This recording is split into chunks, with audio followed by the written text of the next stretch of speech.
Sveiki! Jau išmokome, kaip siūstis nemokamas programėlės.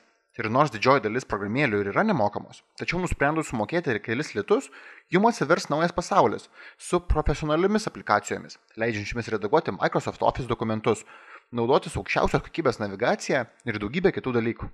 Tam, kad galėtumėte pirkti programėlės, jums reikia turėti kreditinę kortelę arba debetinę banko kortelę, pritaikytą pirkimams internetu. Informaciją apie korteles ir jų tipus jums suteiks jūsų bankas.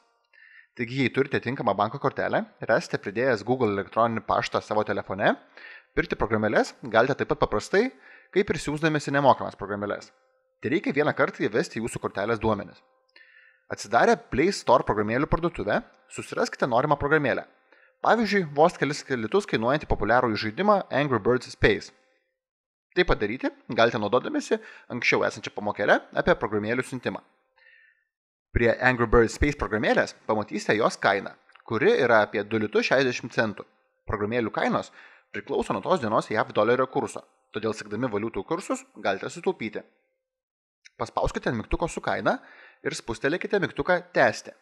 Naujame lange įveskite savo kortelės numerį ir visus kitus prašomus duomenis, tokius kaip kortelės galiojimo datą, savo vardą pavardę, adresą, saugos numerį ir taip toliau. Visus šios duomenis rasite ant pačios kortelės, išskyrus savo adresą, kurį žinoma jūs ir taip žinote. Taigi visą tai atlikę, paspauskite išsaugoti. Toliau atsiradusiuose languose visuomet spauskite sutinku arba gerai ir baigti. Taigi sveikinu, dabar galite pirkti puikias mokamas programėlės lygiai taip pat paprastai, kaip ir nemokamas. Šios piniginės operacijos yra saugios, nes atliekamos technologijų milžinės Google sistemomis. Nusipirkę ir atsisiuntę programėlę, galite ją išsimėginti.